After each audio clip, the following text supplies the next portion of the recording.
নমস্কার বন্ধুরা, আজ বানিয়ে নেব জিভে জল আনা চালতার আচার রেসিপি। এই রেসিপিটা কিন্তু অনেকেই খেতে আমরা খুবই পছন্দ করি। এখানে দুটো চালটাকে এরকম পাতলা পাতলা করে কেটে ছালটাকে ছাড়িয়ে নিয়েছি আর ভালো করে ধুয়ে লবণ হলুদ মাখিয়ে জলটাকে ঝারিয়ে নেওয়ার পর তারপর শিলনোড়াতে হালকা করে থেতো করে নেব। এখানে একটা বোল নিয়েছি, বোলের মধ্যে নিয়ে নেব 3 থেকে 400 গ্রাম আখের গুড়। বোলের মধ্যে নিয়ে নিলাম, তারপরে কিছুটা পরিমাণ ওর মধ্যে জল দিয়ে দিলাম। তারপর গুড়টাকে জলের সাথে ভালো করে মিশিয়ে নিচ্ছি। গুড়টাকে ভালো করে মিশিয়ে নেওয়ার পর এটাকে আমি তুলে রাখব।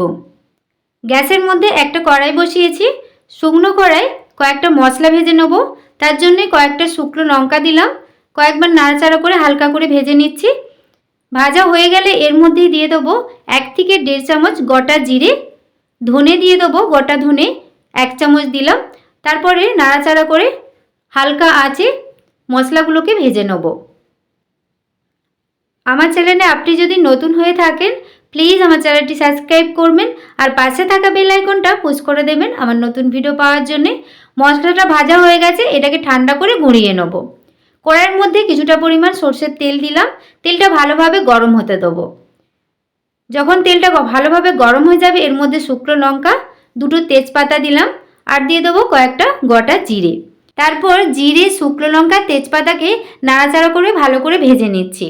অবশ্যই আপনারা কোনো আচার বানানোর সময় সরষের তেলটা ব্যবহার করবেন, আচারটা খেতে দারুণ লাগে। ভালোভাবে ভেজে নেওয়ার পর এখানে চালটাগুলোকে হালকা করে শিলনোড়ায় থেতো করে নিয়েছিলাম, সেটাকে দিয়ে গ্যাসের ফ্লেমটা মিডিয়াম টু হাই ফ্লেমে রেখে নাড়াচাড়া করে ভেজে নেব।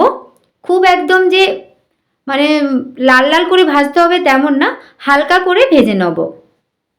একটু সময় ধরে এটা ভেজে নিতে হবে। আমার এই রেসিপি যদি আপনারা ফেসবুক পেজ থেকে দেখে থাকেন প্লিজ আমার ফেসবুক পেজটা ফলো করে দেবেন আর রেসিপিটি ভালো লাগলে প্লিজ একটি লাইক কমেন্ট শেয়ার করে দেবেন। এটা আমার ভাজা ভাজা হয়ে গেছে, একটু হালকা লাল করে ভেজেছি। এখানে গুড়ের মিশ্রণটা যে বানিয়ে রেখেছিলাম এটাকে আমি ছেঁকে ওই কড়াইয়ের মধ্যেই দিয়ে দিচ্ছি। অবশ্যই আপনারা ছেঁকে নেবেন, গুড়ের মধ্যে অনেকটাই নোংরা থাকে দেখুন। এবার এটাকে আমি ফুটিয়ে নেব, ভালো করে আগে মিশিয়ে নিচ্ছি। আপনারা যদি চিনি দিয়ে বানাতে চান তাহলেও একটু জল করে একটু চিনির জলটা ফুটিয়ে তারপরে এর মধ্যে দেবেন। তারপরে একটু কালারের জন্যে দিয়ে দিলাম লঙ্কা গুঁড়ো আর স্বাদ মতো লবণ দিয়ে দিলাম। আমি লবণটা আগেই মাখিয়ে রেখেছিলাম চালতার মধ্যে, সেই হিসেবে লবণটা দিলাম। তারপর ভালো করে মিশিয়ে নিচ্ছি। এবার এটাকে মাঝে মধ্যে নাড়বো আর এটাকে আমি হাই টু মিডিয়াম ফ্লেমে ফুটতে দেবো।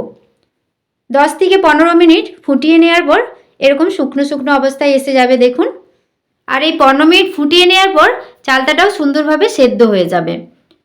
একটু চেক করে নেব, দেখুন এইরকম চটচটে অবস্থায় এসে গেলে আর জলটাও একটু শুকিয়ে গেলে এই সময় দিয়ে দেবো ভেজে গুঁড়িয়ে রাখা সেই মশলাটা, যেটা আমি শুকনো কড়াই নেড়ে রেখেছিলাম সেটা গুঁড়িয়ে নিয়েছি, সেটা ওর মধ্যে দিয়ে দিলাম। আবারও 1 থেকে 2 মিনিট নাড়াচাড়া করে ফুটিয়ে নিচ্ছি যাতে মশলাটা চালতার মধ্যে সুন্দরভাবে ঢুকে যায়।